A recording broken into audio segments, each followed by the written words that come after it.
Macabra Podcast. Terror real. Hola criaturas de la noche, bienvenidos sean a Macabra, el podcast en el que podrás contar tus historias de terror y vivencias paranormales. Afortunados o desafortunados sean aquellos que encontraron nuestra transmisión. Yo soy Chris Stonehead y seré su guía por esta noche, en la que hablaremos de los vampiros de México. Una vez más, Mitchmar ha salido de su ataúd lleno de tierra transilvana para hacerse presente. Así es, Chris, bienvenidos macabros y macabras. Hoy estoy más emocionada que nunca por este tema tan genial y además porque nos acompaña un increíble invitado.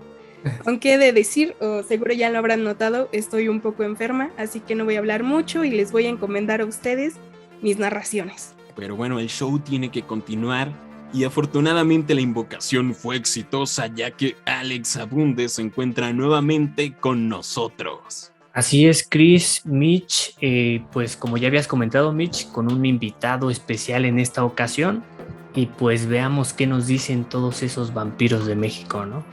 Y bueno, estamos honrados de presentar a nuestro invitado especial para este episodio ya número 20, perito forense de la Procuraduría General de Justicia de Ciudad de México, investigador de literatura y cine fantástico, licenciado en diseño gráfico también, coautor de las obras de teatro Yo es otro, sinceramente suyo Henry Jekyll, y de Niños y otros hombres, autor de El hombre que fue Drácula y de Renfield, el apóstol de Drácula, asesor literario de Mórbido, Festival de Cine Fantástico y de Terror, autor de la columna Tinta Negra, conductor del programa de radio Horroris Causa y escritor del blog del mismo nombre. Pues bienvenido, maestro Roberto Coria, a Macabra. Aplausos virtuales. Qué gran presentación, te lo aprecio muchísimo, querido Chris. De veras me da mucho gusto estar con ustedes. Mitch, Alex, un placer conocerlos. Gracias por abrirme las puertas de su espacio y les deseo una larga vida. La verdad, descubrir que hay más jóvenes interesados en estos temas que a mí me apasionan siempre es verdaderamente satisfactorio. En una película que se llama Ratatouille, que seguramente todos ustedes la vieron y no tiene nada que ver aparentemente con estos temas, escuché en la maravillosa voz de Germán Robles, de un vampiro español, pero un vampiro del cine nacional, decía: el nuevo talento necesita amigos. Me da mucho gusto y por favor considérenme de esa manera, les ruego. Gracias. No, gracias a usted, maestro. Estamos súper honrados y felices de tener su presencia. Y pues realmente Mórbido fue una inspiración muy grande para Macabra. Y pues todo lo que estuvo trabajando ahí en la revista de Mórbido, todo nos inspiró para pues lo que es hoy en día Macabra. Entonces estamos muy felices de tenerlo por aquí. Y vamos a comenzar con los vampiros de México.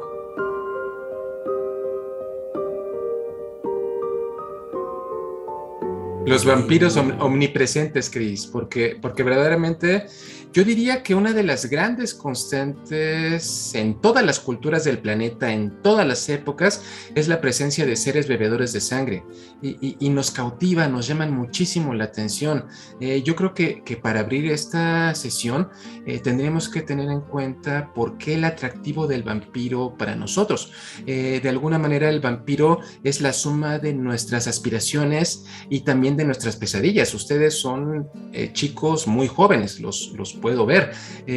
A mí me tocó, fíjate, hace tiempo ir a un supermercado a hacer mis compras, como dice mi amigo Vicente Quirarte, las labores propias de mi sexo, hacer compra de víveres.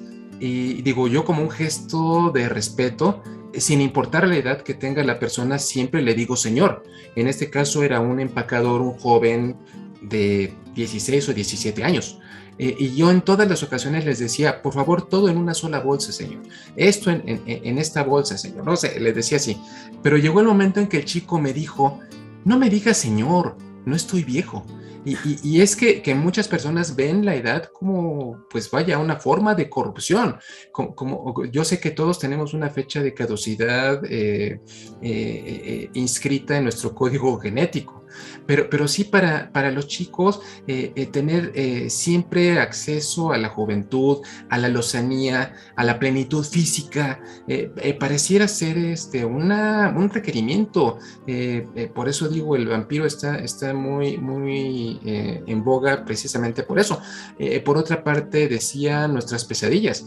Yo en lo personal, Chris, yo no quisiera vivir para siempre. Digo, no sé ustedes la manera en que vean esta posibilidad, pero yo siento que eso eventualmente se convierte en una maldición. Imagínate ver morir a todas las personas que amas. Debe de ser algo verdaderamente complicado. Entonces yo creo que eso podría ser, para abrir boca, las razones por las cuales el vampiro es tan atractivo para todos nosotros en todas las edades. Ustedes conocen fenómenos cinematográficos y que proceden de la literatura actuales, donde el vampiro, pues, lejos de convertirse en una presencia amenazante, se ha convertido, pues, en una forma, pues, de ser atractivo, seductor, bonito, brillante. Eso es de alguna manera el por qué es tan atractivo, tan seductor para todos en diferentes partes de nuestra vida. Y se ha ido reinventando con el paso de los años. Uh-huh. Es muy interesante el tema de hoy porque vamos a explorar un tema que tal vez no está tan explorado, cómo se veían las figuras vampíricas, entre comillas, aquí en nuestro país, que es como que algo muy, muy peculiar tanto para nosotros como mexicanos, como seguramente para nuestros escuchas macabros y macabras en otros países, y pues estarán muy emocionados de saber qué es lo que puede ofrecerles México. Yo quisiera rescatar precisamente un texto de un mexicano que seguramente ustedes conocen, que es Jorge Ibargüengoitia, autor de Las Muertas. El hombre empezó como periodista de Nota Roja. Bueno, es una de las presencias más importantes en nuestra literatura. Ibargüengoitia tiene un ensayo que se llama Vida de los vampiros, que está incluido en un libro de ensayos que se llama Viajes a la América Ignota. Y en este texto, Vida de los vampiros, señala precisamente, pues, todas las convenciones, todo lo que hemos aprendido gracias a la literatura, gracias al cine. Y Ibargüengoitia dice algo muy cierto: las personas comunes saben más de los vampiros que de los otomís. Y esa podría ser una pregunta, pues, prácticamente de examen para todos sus escuchas aquí en México. Si yo les pregunto, díganme cómo se mata un vampiro, o háblenme acerca de los poderes de un vampiro, todos me van a dar una perfecta noción gracias a nuestros conocimientos, gracias a la televisión. Sí, pero en cambio, si nosotros les preguntamos, díganme en dónde se asentaron originalmente los otomís. Sí, muchos se van a... diría que no estudié. Sí, exacto. Entonces eso habla acerca de la popularidad del vampiro. Y obviamente, si esto es, como decía, procede en todas las culturas del planeta, pues obviamente también en México tiene una presencia poderosa. Y como decía, todas las culturas tienen figuras relacionadas con seres bebedores de sangre.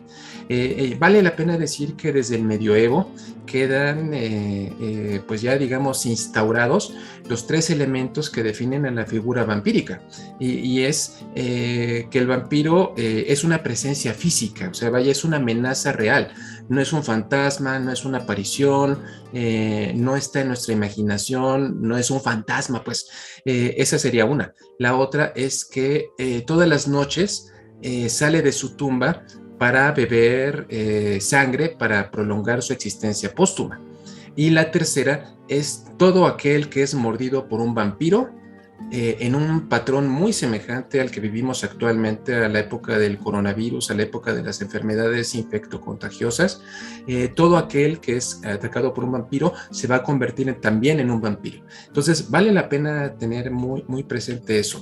Pero bueno, yendo a tu pregunta, Chris, sí. Efectivamente, la presencia del vampiro entre nosotros aquí en México data desde tiempos prehispánicos, desde tiempos previos a la conquista de la Nueva España. Entonces es una figura que también tiene cercanía con nosotros.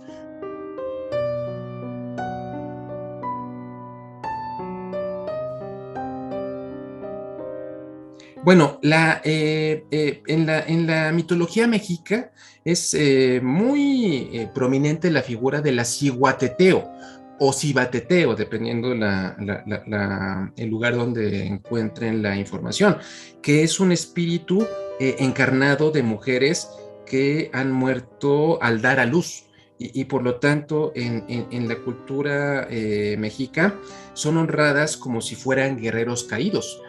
Porque hay que pensar que los hijos varones que ellas habrían engendrado serían potencialmente guerreros, servidores de su cultura, y por lo tanto eran guerreros que debían de ser honrados.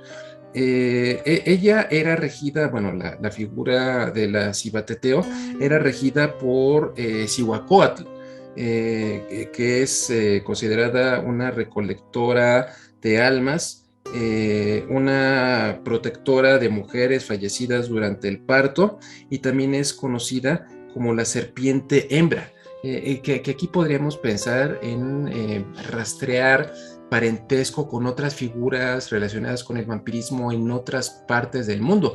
Y es que vale la pena rescatar que pareciera que desde aquí hay un vínculo entre el mal y la mujer. Sí. Esto es una cuestión que trasciende a México y que podemos pensar que procede desde la antigua Grecia, por ejemplo. Hay muchas creencias y sobre todo pensando en las antiguas creencias judeocristianas, podrían referirnos a la figura de Lilith, aparentemente la primera consorte de Adán antes de Eva, y una figura que está relacionada siempre con la cuestión del vampirismo. Pero bueno, el punto es que dependiendo de la región del país donde te encuentres, vas a encontrar referencias a este tipo de apariciones. En el caso de la Cibateteo, había todo una suerte de ritual para proteger a los niños, porque eran su víctima preferencial, para que espantajo pues no los asesinara. Y ahí el vínculo, nunca hay una referencia clara al mecanismo que ellas utilizan para beber la sangre de los niños, pero hay una especial predilección por esto.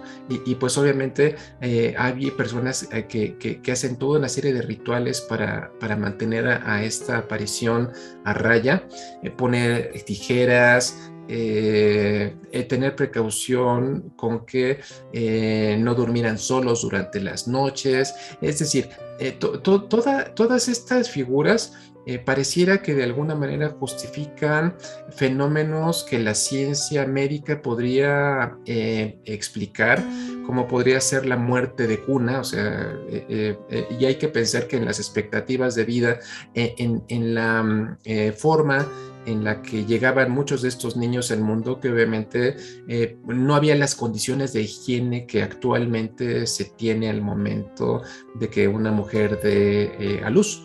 Entonces, esto podría ayudarnos para explicar la alta en la mortandad de estos niños. Creo que también aquí en México, sobre todo la figura de Cibatateo, que es vista como una vampiresa, está muy ligado a la imagen que tenemos grabada en el colectivo como una bruja, porque las brujas también se alimentan de los niños, de la esencia, incluso de la sangre. Igual va ligado, igual las brujas se pueden alejar, a lo mejor con lo mismo cierto tipo de tradiciones como las tijeras cruzadas, espejos, todo tipo de protecciones. Aquí lo que mencionaban es que los aztecas dejaban los cruces de caminos, que también es algo muy frecuente, hablando de leyendas, dejaban ofrendas, alimentos, con a fin de que se comieran las ofrendas y no a sus hijos.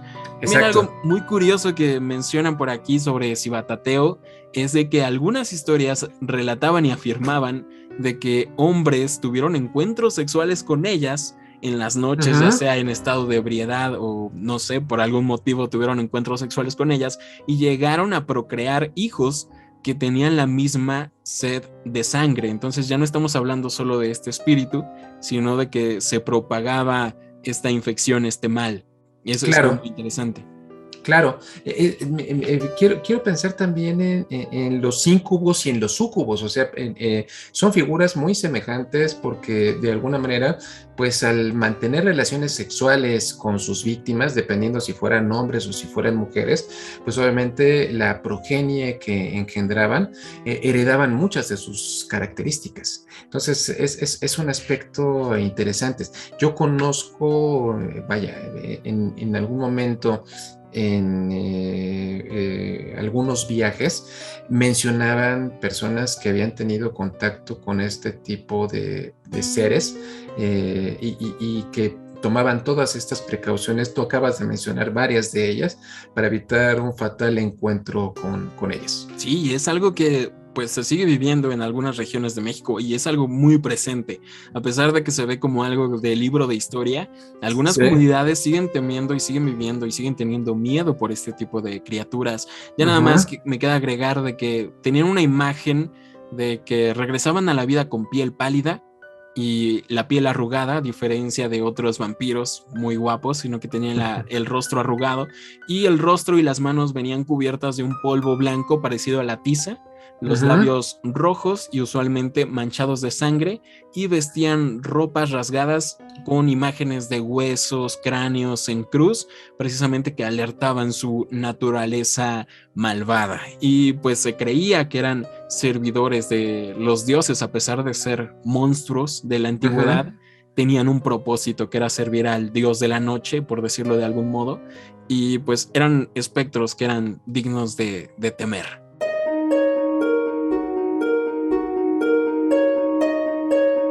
Sí, y bueno, continuando, ahora daríamos lugar a lo que es el Tlahuelpuchis. Se dice que es originalmente, pues se podría decir que es una especie de nahual que tiene la capacidad de convertirse en animal y pues bueno, aquí como estamos hablando de los vampiros, se alimenta de sangre humana, pero se dice que prefiere la sangre de los niños pequeños, que son sus víctimas favoritas. Se dice también que tiene poderes hipnóticos sobre las personas, que puede hacer que lograr que se duerman profundamente, volver el sueño que tienen un sueño más pesado, y con tal propósito pues echan su fetiche de pues beber la sangre, ¿no? Aquí también tenemos, o sea, lo interesante también es que se dice que la gente como que para ahuyentar estas tlahuelpuchis colocaban lo que son las cajitas de agujas, los cuchillos, alfileres, las mismas tijeras debajo de las cunas de los niños para protegerlas. También lo de un espejo, una cubeta de agua, también se dice que podía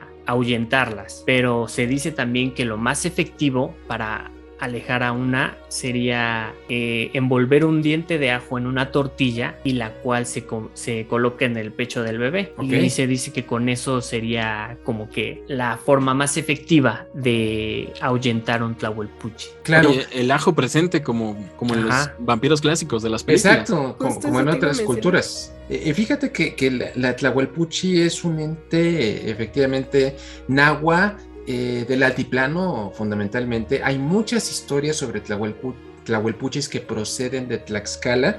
De este lugar pareciera ser su centro geográfico, al igual que en las tradiciones en Europa Central.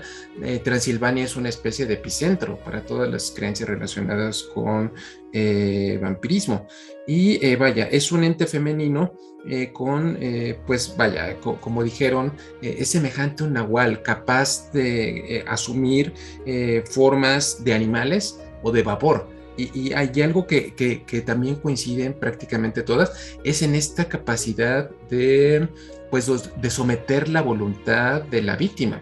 Tienen una especial capacidad de atacar a los niños pequeños, pero también muchos viajeros o personas que andan alcoholizadas caminando por los caminos, los engañan para atraerlos o a precipicios, a barrancos, a matorrales espinados y que obviamente se provoquen daño. En algunos casos es considerada como una especie de bromista, como una especie de travesura malsana.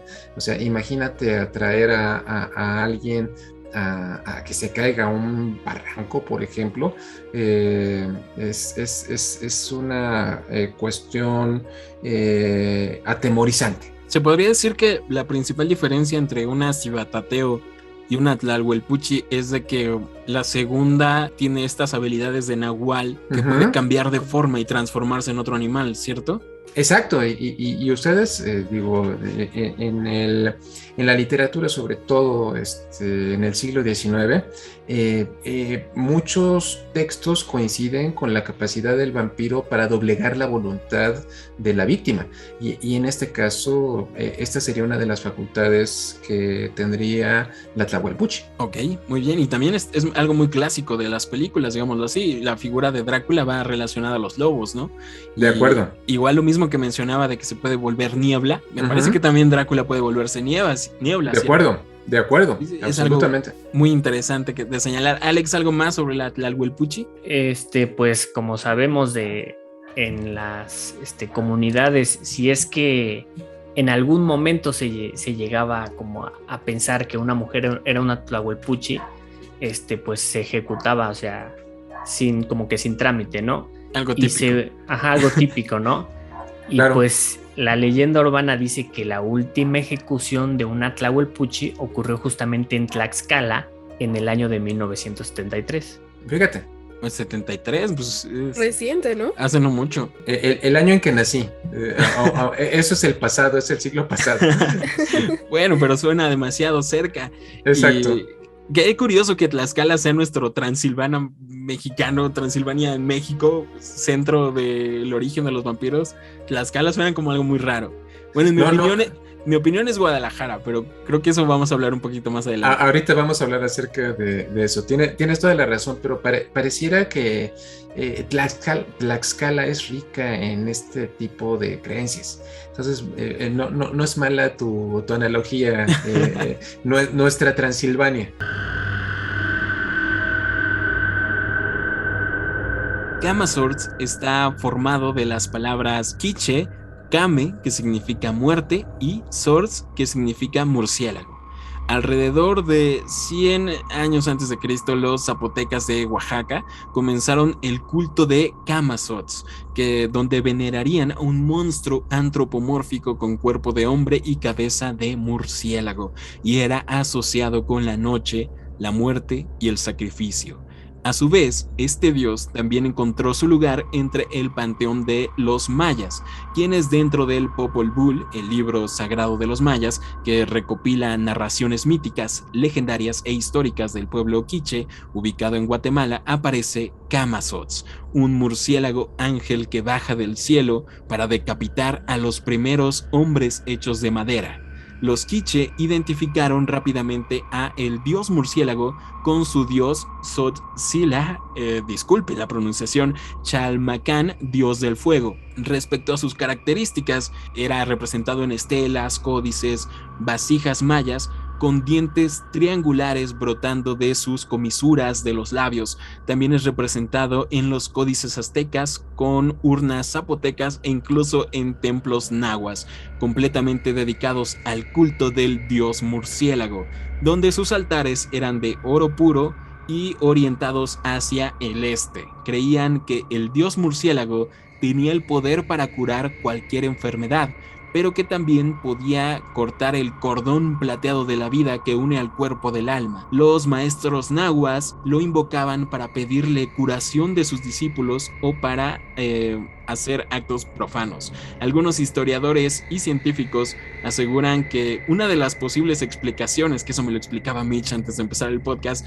es que la aparición de Kama-Swords dentro de la mitología maya corresponde a la llegada y expansión de los murciélagos vampiro en México, Guatemala y en las áreas de Brasil, puesto que en el año 1988, pues sí estamos bien con eso, zoólogos descubrieron que en una cueva de Venezuela, la que es llamada la cueva del Gaucharo, restos fósiles de una especie extinta de murciélago, un murciélago vampiro que se llama Desmodus draculae.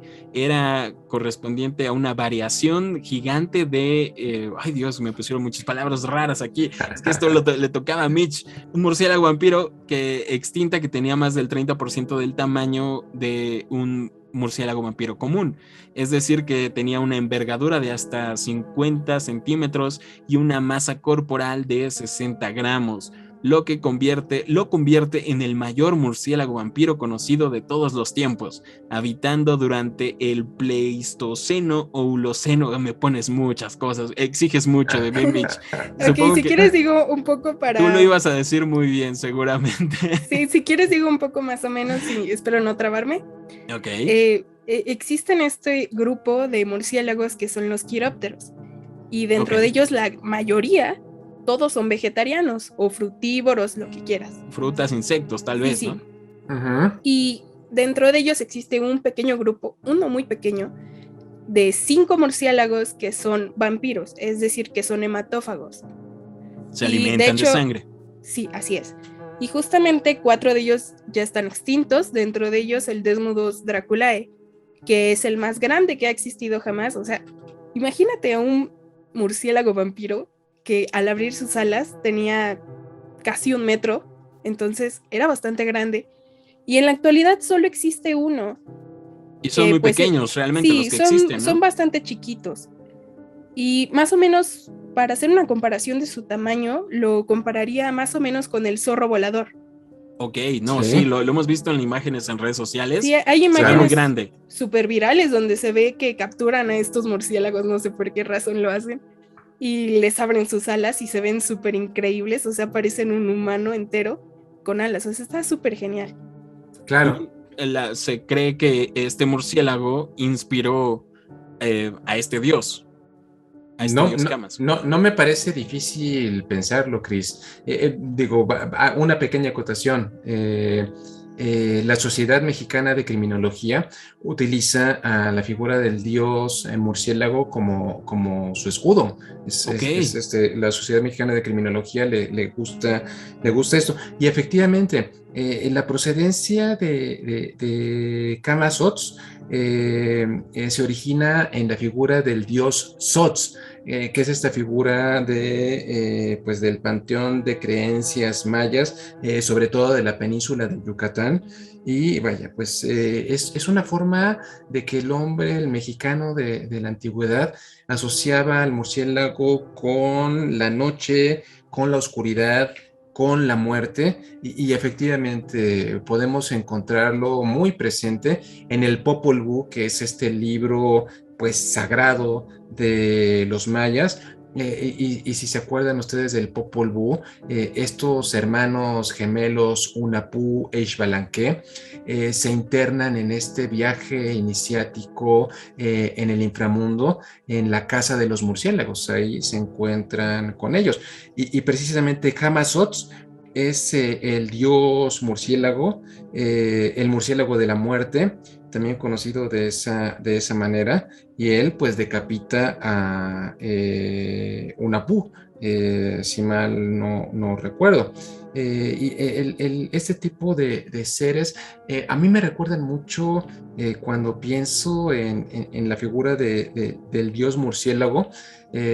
No puedo escapar a Batman, el personaje, el villano, el Mambat, el murciélago hombre, Kirk Langstrom, el murciélago hombre. O sea, imagínate este bicho enorme con todos los atributos de un murciélago. Debe de haber sido una figura completamente atemorizante. Y como tú dices, si lo vemos representado en las vasijas, en los grabados, en los códices de la época, pues podemos encontrar una presencia muy inquietante. Además de pensar que esto era una realidad para los hombres de la antigüedad, pues debió de haber sido muy atemorizante andar caminando por las noches a riesgo de que se nos apareciera esta cosa. Supongo que por su tamaño se alimentaba tal vez del ganado, de los antiguos pobladores, y tal vez incluso de niños, ¿no? Yo creo que sí. Bueno, mi imaginación vuela. Sí, incluso Claro. los desmodos actuales, los murciélaguitos actuales, se alimentan de mamíferos grandes Ujú. y entonces me imagino que esos necesitaban más requerimiento de sangre todavía. Fíjate, yo creo a ese respecto, Mitch, ya que tú abriste la puerta hace un rato, yo les quisiera recomendar, si ustedes, chicos de la generación del Internet, en Google, escriben en su buscador, escriben el murciélago vampiro Desmodus rotundus, van a encontrar un texto publicado en 1990 en la revista de la Universidad de la UNAM, y el autor es un investigador del Instituto de Biología de la UNAM que se llama William López Forment Conrad. Él es uno de los principales especialistas en quirópteros en México. Y en ese texto, efectivamente, López Conrad señala que de las más de 950 especies de murciélagos que actualmente existen en el mundo, solamente 3 existentes son hematófagos. Los demás, como lo decía Mitch, son frugívoros, son insectívoros, se alimentan de ratas, se alimentan de pequeñas especies de mamíferos, pero vaya, solamente 3 son hematófagos. Y efectivamente su estrategia de estos 3 animalitos es posarse sobre pues, los animales de tiro, sobre el ganado, hacer una pequeña incisión con sus colmillos. Ellos, su saliva secreta una sustancia anticoagulante que evita que coagule la sangre y con ello garantiza que el vital fluido mane de una manera libre. Vale la pena decir que solamente hay 3 especies, que el más popular es el Desmodus rotundus. Luego se encuentra el Daemus jungi y el Diphylla ecaudata. Obviamente no se preocupen, no va a venir en el examen. Al todo final, esto. Macabros y macabras, les vamos a preguntar, así que por favor, espero que estén anotando todo esto. Y vaya, el avistamiento de estos animalitos data precisamente de la Nueva España, de la conquista de la Nueva España. Y todo se debe a un colonizador, a un militar, un etnógrafo que se llamaba Gonzalo Fernández de Oviedo y Valdés. Él se da cuenta en un texto que escribe en el año de 1526. Hay que recordar que la conquista de la Nueva España inició en el año de 1521, que los animales de tiro, sus caballos, de repente en las noches se les posaban unos animalitos que ellos reconocían como murciélagos, pero que se alimentaban de su sangre. Entonces, este tipo de noticias, cuando llegan a Europa, pues evidentemente hacen el vínculo con los vampiros. Sí, entonces podríamos pensar que se origina en ello. Hernán Cortés le llamaba mucho la atención que precisamente sus caballos se enfrentaban a este problema todas las noches. Entonces, esto podría también explicar la cercanía que nosotros tenemos con la figura del vampiro. Muy, muy interesante. Realmente creo que uno no tiene de primera imagen al hablar de esos tiempos este tipo de cosas. Está Sí. bien genial. Está bien, bien genial. Alex, vámonos con el siguiente vampiro mexicano.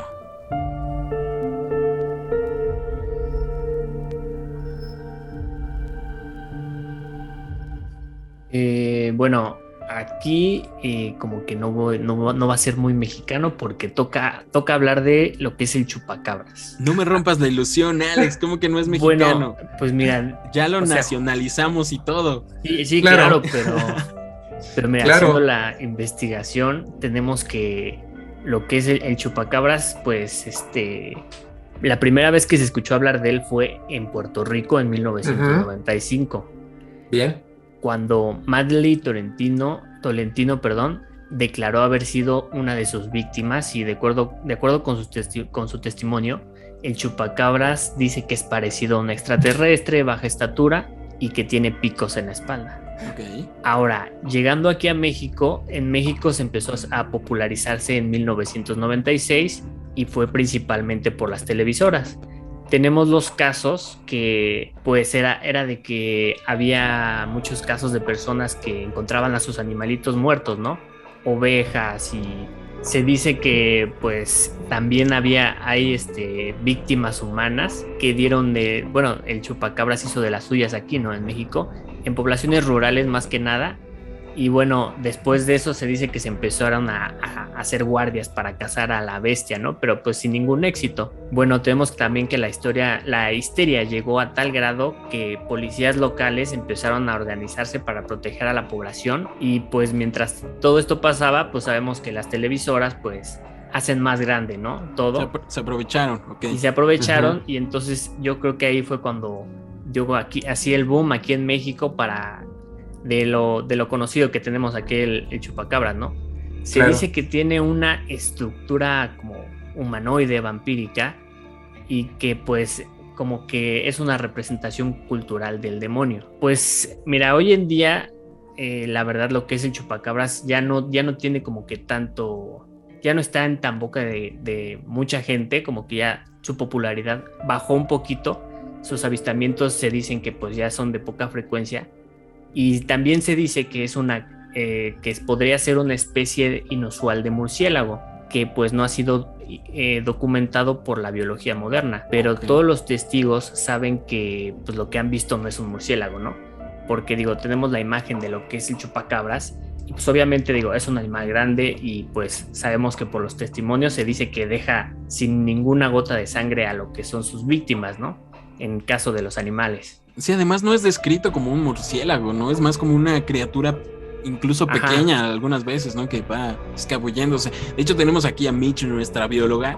Yo creo que ella le daría más el visto bueno a los alienígenas que a un murciélago por ahí no identificado. Es que es muy raro que digas que un murciélago se bebe por completo la sangre de un animal, ¿no? O sea, claro. Y luego de rebaños completos, pues está un poco extraño. No. Maestro, ¿qué opinas sobre el chupacabras? Completamente cierto. O sea, hiciste una muy buena descripción, Alex. Efectivamente es una figura que se convierte muy popular, no solamente en México, sino en parte de Latinoamérica, en la parte norte de Estados Unidos. Se convierte en una presencia muy cercana, y actualmente se le relaciona más con un infame político innombrable como Voldemort. Sí, eso sí da miedo. Pero fíjate, a ese... Tú mencionaste al inicio un poco de mi pedigrí, querido Chris. Sí. Yo trabajé de 1995 a 2017 en la hoy Fiscalía General de Justicia de la Ciudad de México. Yo hacía algo que usualmente es conocido como retrato hablado. Ese era mi trabajo en este lugar. Bueno, yo, como te digo, inicié en 1995. Mi primera asignación fue la coordinación de servicios periciales en Iztapalapa, una alcaldía limítrofe con el Estado de México, con muchas zonas rurales. Hay una gran presencia de granjas, de zonas de cultivo, etcétera, etcétera, etcétera. Bueno, el punto es que como juego, una noche tomé uno de mis formatos de retrato hablado e hice dibujando así a lápiz tradicional el chupacabras como lo conocemos popularmente, como dices, más semejante a un extraterrestre, con ojos muy grandes, saltones, con picos en la cabeza. Hice un retrato del chupacabras y le puse datos, obviamente con el logotipo de la entonces Procuraduría de Justicia, pues le daba todo el aire de una investigación oficial, pero yo lo hice como broma. El punto es que yo salí a alguna cuestión y alguno de mis antiguos compañeros lo tomó, le sacó fotocopias y lo empezó a pegar en la fiscalía. Y bueno, yo me di cuenta cuando salí a la agencia del Ministerio Público a hacer algo y me voy topando con mi dibujo pegado en las paredes y me dio, pues me escandalizó, pero sobre todo me impactó cómo muchas personas lo veían de veras con un genuino temor y decían, ya ves cómo sí existe, güey. lo está buscando la Procuraduría, entonces sí existe. El punto es que esto fue una presencia verdaderamente cotidiana para las personas de su tiempo, que sí daban por hecho que existía el chupacabras. Y como lo digo, ha permeado no solamente a la creencia popular, sino a las bellas artes. Seguramente ustedes han visto el capítulo de los Expedientes Secretos X, donde Mulder y Scully andan tras el chupacabras. Yo sé que este programa de Sobrenatural de los hermanos Winchester en algún momento también estuvieron cazando al chupacabras. Yo jamás he visto el capítulo. Pero vaya, que sí. Yo en términos de chupacabras prefiero darme una vuelta a la taquería que está en Coyoacán, ahí por centro Coyoacán, que lleva el nombre de chupacabras. Yo no sabía que tú eras bióloga, Mitch. Es interesante Estoy estudiando hidrobiología. Sí. Es interesante siempre la postura de una persona imbuida en el mundo científico, porque ya el chupacabras es incluido en muchos libros de criptozoología, de estudios aparentemente serios. Obviamente la ciencia dura pues no le da mucho crédito a lo que piensa un criptozoólogo. Piensan que son productos de la histeria colectiva, del imaginario popular, pero es interesante cómo las ciencias estudian este tipo de fenómenos también. Lo digo porque también a finales de los 90, la Facultad de Medicina de la UNAM organizó un diplomado que se llamó Saber Médico, Saber Científico, Saber Popular, el vampiro a la luz de la medicina. Y es interesante, a mí me tocó dar mi participación, fue en un anfiteatro maravilloso de la Facultad de Medicina de la UNAM, que me recordó muchísimo cuando Van Helsing en el Drácula de Francis Ford Coppola da su conferencia magistral sobre vampiros, cómo hay algunos médicos, algunas personas de ciencia que se dan el permiso de estudiar este tipo de manifestaciones, que no necesariamente tienen que ser víctima no necesariamente tienen que proceder pues del imaginario de las personas. Es interesante, por eso me interesa tu posición, querida Mitch. Sí, no, sí, justamente el otro episodio estábamos hablando de Bigfoot también, en eso de la criptozoología, y mencionábamos eso de que día a día se descubren muchísimas especies que no tenías ni idea que existían, y sí, o sea, está genial siempre ver esa perspectiva que incluso dentro de la ciencia se crean nuevas tesis con toques ahí paranormales, sobrenaturales, y está muy genial. Sí, eso es muy padre. Sí, está increíble. Siempre recurrimos a Mitch para sacarnos dudas de alguna que otra criatura extraña. En el episodio de Medieval, ay, cómo sufrimos de que nos desmentía cada rato los monstruos. Sí. No, ay, no, ¿qué crees que es una hiena común y corriente? Pero bueno, vamos a continuar con nuestro siguiente vampiro, que es precisamente la leyenda del árbol del vampiro. Ya vamos adentrándonos a tiempos más modernos.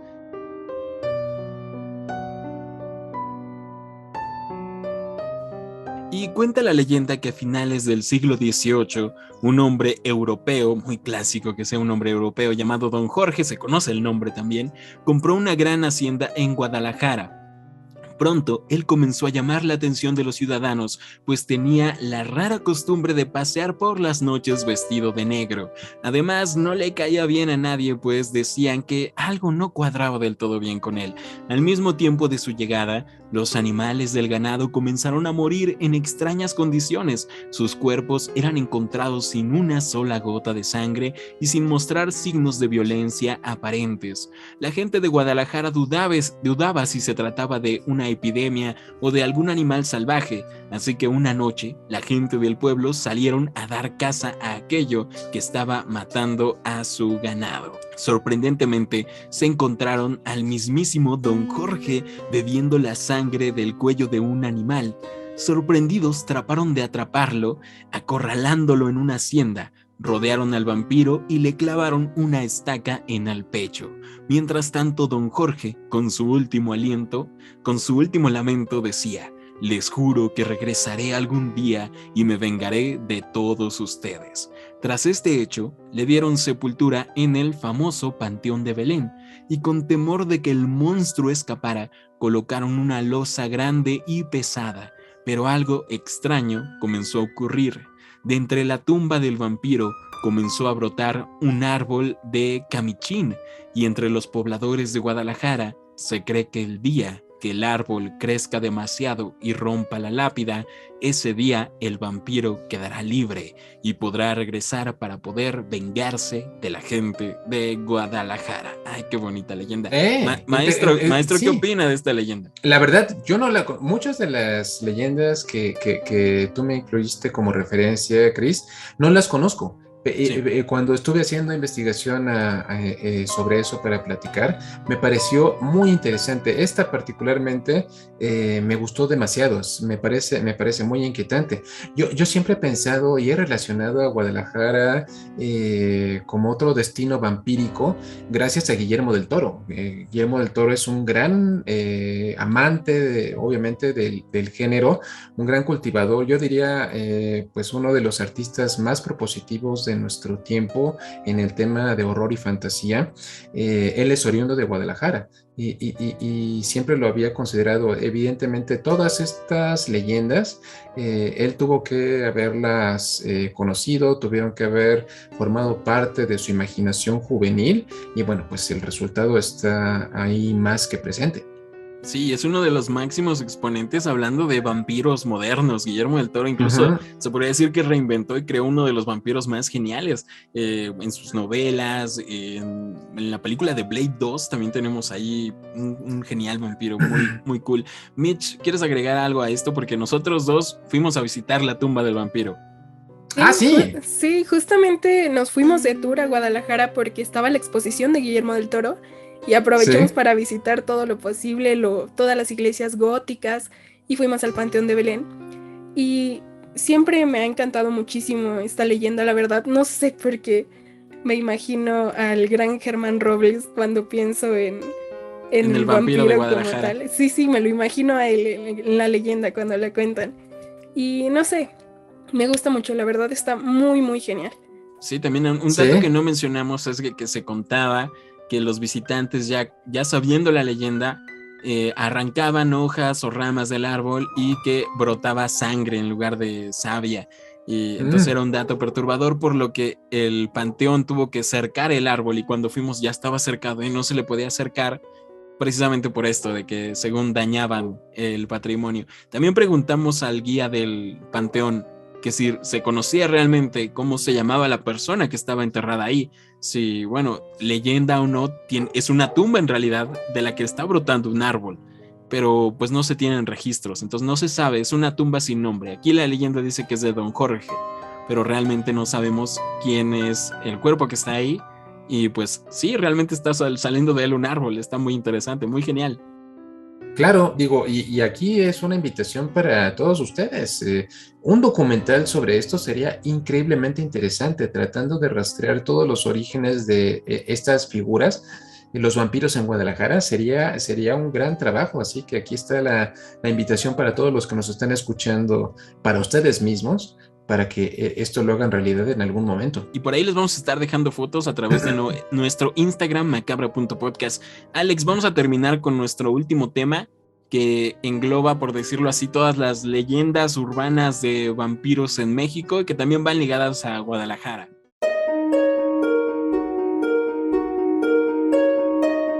Sí, justamente para terminar vamos a hablar de unas leyendas urbanas de las más populares que son del país, de aquí de México, y una de ellas es la del Castillo Zabaleta. Este está en San Cristóbal de las Casas. Es un castillo construido a las afueras por un excéntrico rico que se ganó rápidamente la fama del vampiro del pueblo, y pues como la fama le gustó tanto, en sus últimos días se dice que se le vio cabalgando por las noches en el pueblo usando una capa negra como la de Drácula. Y pues tras su muerte los lugareños le siguieron temiendo, ya que creían que Zabaleta nunca había dejado el castillo. Otra leyenda también es que pues en el famoso programa de radio La Mano Peluda un joven narró la anécdota de su tía, que era una enfermera en los 80s y que pues en el antiguo Hospital Civil de Guadalajara presenció como uno de los trabajadores de obra sacaron a una hermosa vampiresa del interior de una de las columnas del sótano. A esta la describieron como un elfo de las películas del Señor de los Anillos. No tenía ningún signo de descomposición y tenía un crucifijo clavado en el pecho. Y pues al reportarla, se dice que hombres misteriosos llegaron, la envolvieron en algo parecido al papel aluminio y supuestamente fue enviada al Vaticano por órdenes del Papa, que en ese tiempo era Juan Pablo II.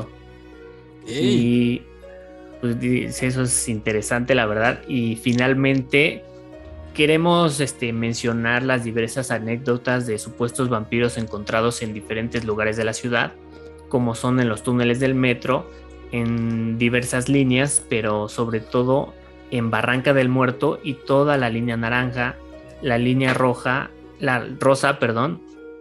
en el Cerro de Peñón Viejo también se cuenta, y pues también tenemos que en el bosque de Chapultepec había una vampiresa en la famosa Cueva del Diablo, que esta se alimentaba de la sangre de los curiosos que se adentraban en el bosque, y pues vale la pena recalcar que varios de estos relatos fueron incluso plasmados en varios periódicos durante los años 80. Ok, oye, esos no me los sabía. Hoy no me imagino la imagen de Juan Pablo II. Tráiganme a la vampiresa ahí de México, claro, envuelta en papel aluminio. Está muy extraño todo esto. Maestro, ¿le tocó algo de estas leyendas, que se cuenta, que se informa? Porque algunas son narraciones de la propia gente, de que está segura de que atestiguó ese tipo de cosas. Claro, aquí entramos a un terreno muy espinoso, querido Chris.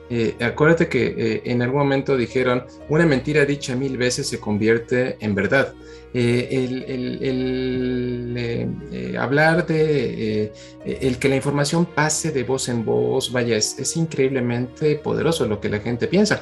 Referente a esta historia de lo que le llaman el vampiro del metro Barranca del Muerto, me sirve la oportunidad, Chris, para hacer un desmentido. Todo procede de un cuento de 1994 que se llama No se duerman en el metro. Okay. El autor del cuento se llama Mario Méndez Acosta. De hecho, el extinto programa de radio Los Cuernos de la Luna de Rock 101, conducido por el maravilloso Iñaki Manero, actualmente es conductor de un noticiario, pero vaya, él comenzó como nosotros hablando acerca de este tipo de cosas en su programa de radio Los Cuernos de la Luna. Ahí leyó el cuento de Mario Méndez Acosta, que fue publicado en Revista de Revistas del periódico Excelsior.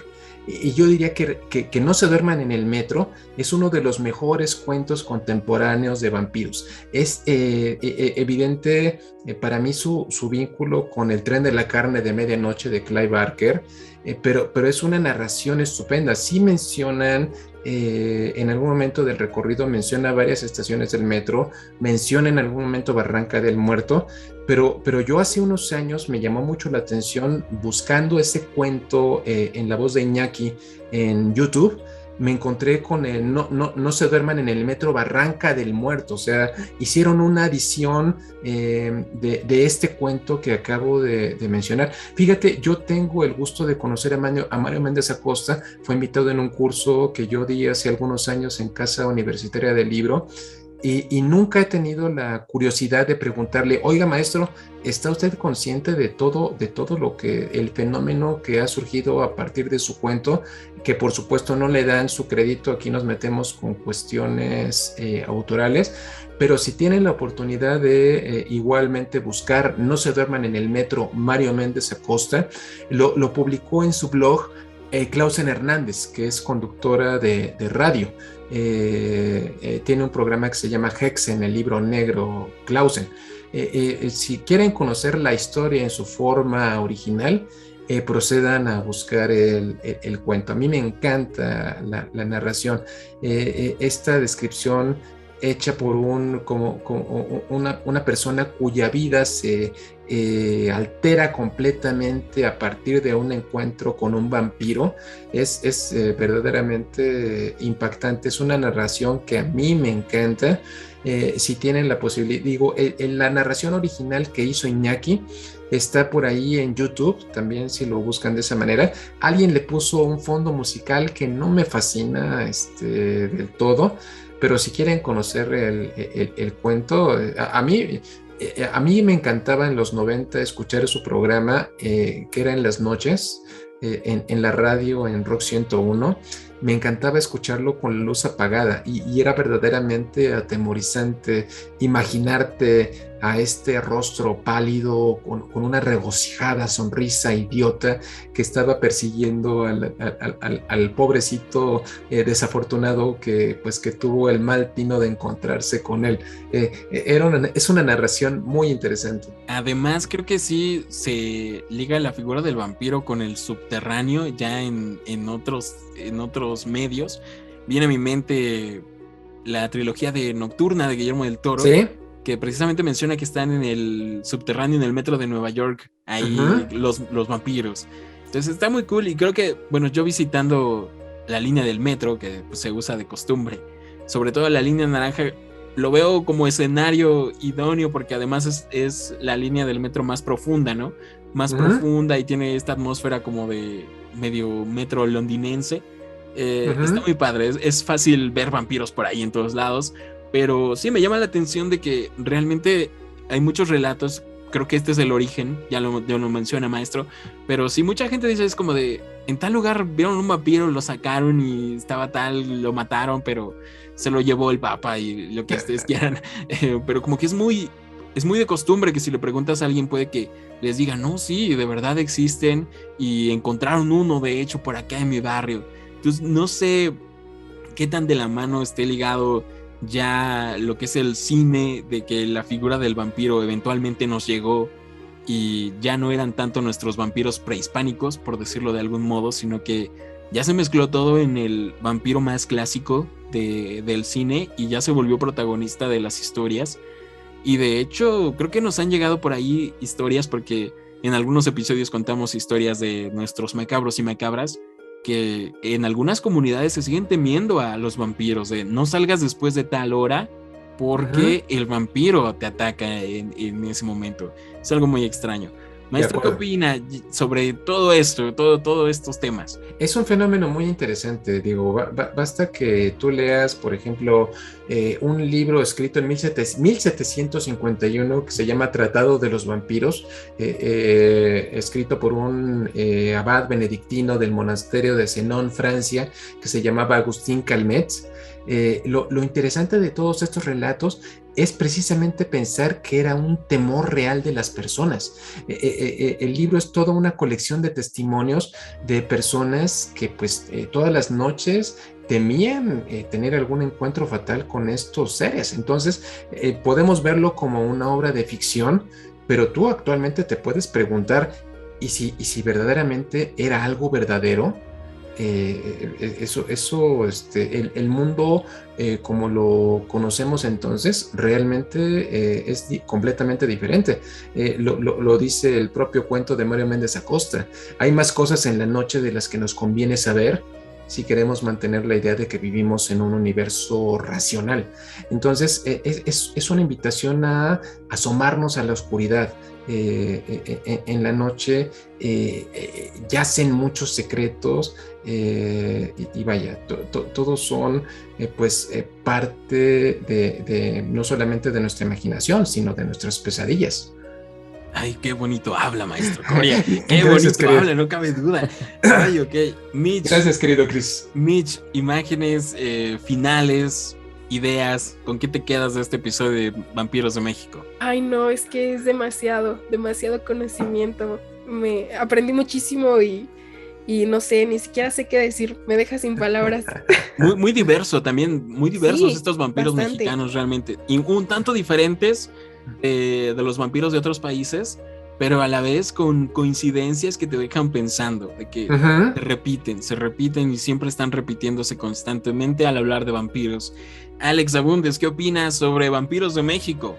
Híjole, bueno, pues principalmente la verdad yo como comentaste hace ratito, o sea, lo más interesante sería checar cómo es que se relacionan muchas cosas, ¿no? En cuanto a de lo que hablamos, de que cómo dicen que ahuyentan a diferentes.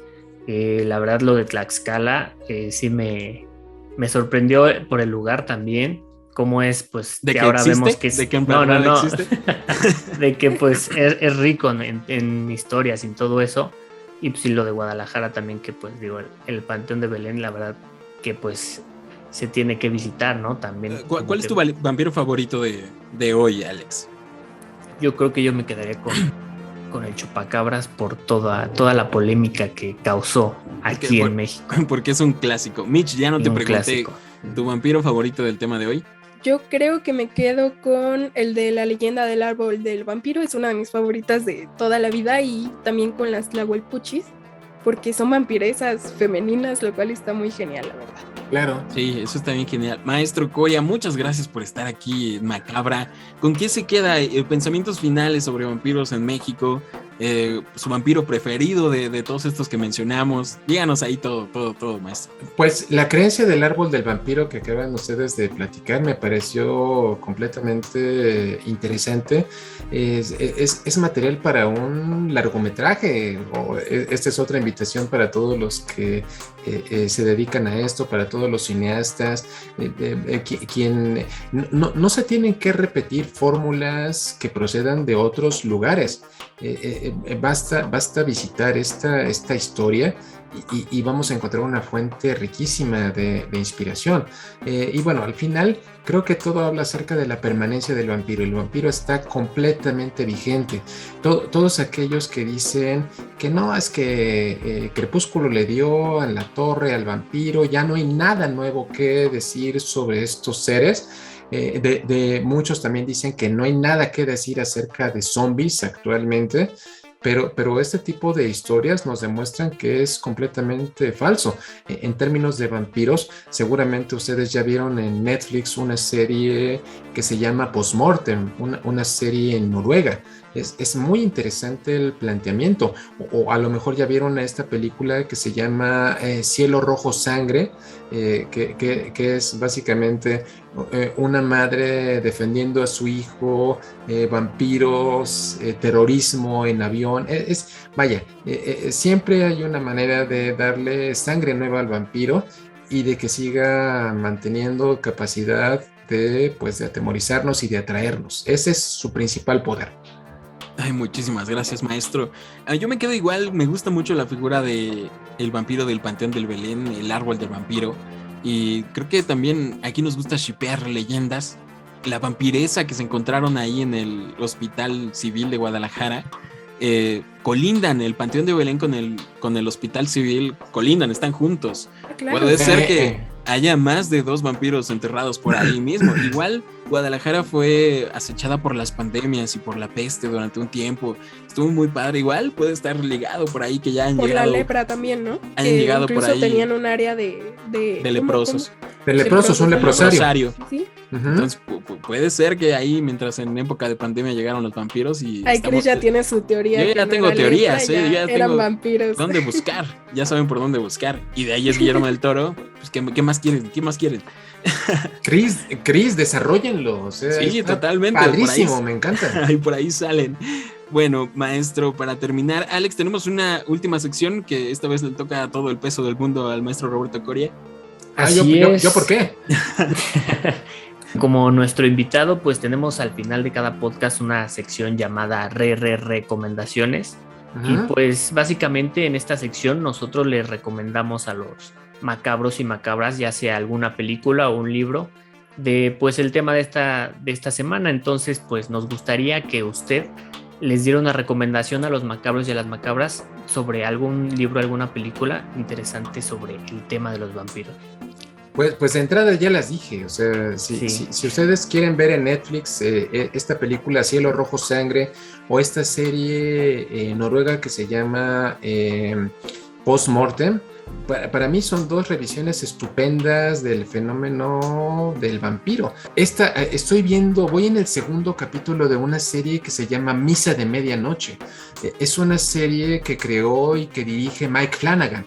A Mike Flanagan seguramente lo recuerdan por estas series de La Maldición de Hill House, que a mí me encanta la serie. La de La Maldición de Bly Manor no me encantó tanto, que es una pues revisión de Otra Vuelta de Tuerca de Henry James, o la película de Doctor Sueño basada en la novela de Stephen King. A mí me encantó su trabajo. Esta serie, como les digo, voy en el segundo capítulo, pero para mí todo me va llevando al vampiro. Y es que, vaya, toda la acción ocurre en una isla decadente, con pocos habitantes, y de repente pues aparecen muchos gatos muertos misteriosamente, todos absolutamente desangrados. Vemos a un personaje ahí que va caminando por una de estas calles horribles en la noche abandonadas. Entra a una casa pues atemorizante. Yo no sé por qué hacen eso. Y aparecen dos ojos brillando. Véanla por favor. La vamos a ver porque ni yo la he visto, pero ahí tienen, anótenla, macabros y macabras. En cuestión de libros, historias relacionadas al tema, maestro Coria, usted sabe mucho más que nosotros, por eso le dejamos todo el peso a usted. Me parece bien.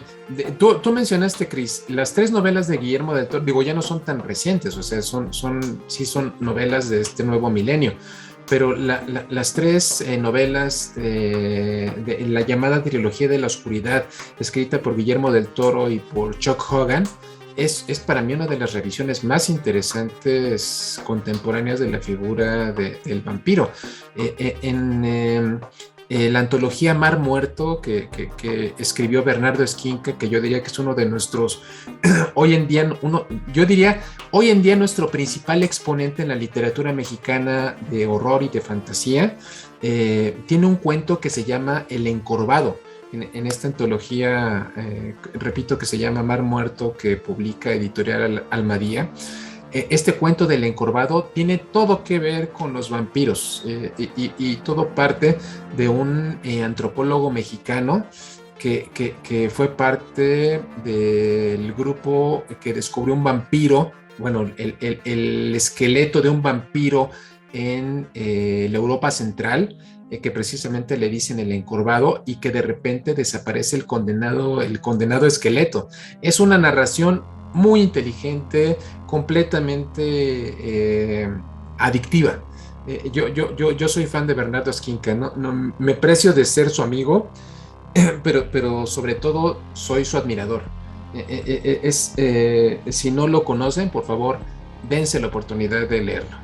Y bueno, chicos, chicas, macabros y macabras, aquí cerramos la sesión del culto macabro de esta noche. Estamos muy felices con el tema, muy felices con nuestro invitado, el maestro Roberto Coria. Vamos ya a despedirnos. Mitch Mar, tus redes sociales. Sí, a mí me encuentran en Instagram como mitch.el.mar y en mi cuenta de fotografía como natura_el. Ok, Mitch, esperemos que te recuperes pronto ya para el próximo episodio. Alex Abundes, tus redes sociales. A mí me encuentran en Instagram como AbundesAlex y en Twitter como AlexAbundes. Maestro Roberto Coria, ¿en dónde lo pueden seguir? Invítenos también a los macabros y macabras a revisar su trabajo, todo lo que ha hecho o lo que viene, todo lo que guste anunciarles, estamos atentos. Muchísimas gracias. Yo fundamentalmente me encuentran en Twitter. Yo estoy en @rcoriamonter. @rcoriamonter, ahí estoy completamente a su servicio. Y pues bueno, básicamente sí. Muchas gracias, querido Chris. Muchísimas gracias a usted, qué honor tenerlo aquí en Macabra. Yo soy Chris Stonehead, me encuentran en redes sociales como Chris Stonehead.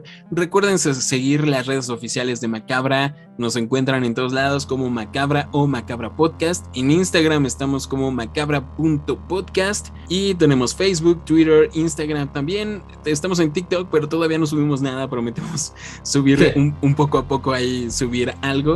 Y recuerden, macabros y macabras, que pueden enviarnos sus historias de terror, vivencias paranormales o lo que quieran a nuestro correo electrónico macabra.podcast gmail.com. Déjenos en los comentarios cuál es su vampiro favorito. Recuerden que nos encuentran en Spotify y plataformas de podcast como Google Podcast y Apple Podcast, y donde quiera que nos sigan o nos escuchen, vayan a YouTube y suscríbanse, porque ahí es donde vemos cómo vamos progresando. Muchas gracias a todos por acompañarnos durante ya 20 episodios de Macabra. Estamos muy felices y agradecidos con todos ustedes. Y pues nada, vamos a continuar y aquí terminamos. Nos vemos y nos escuchamos la próxima.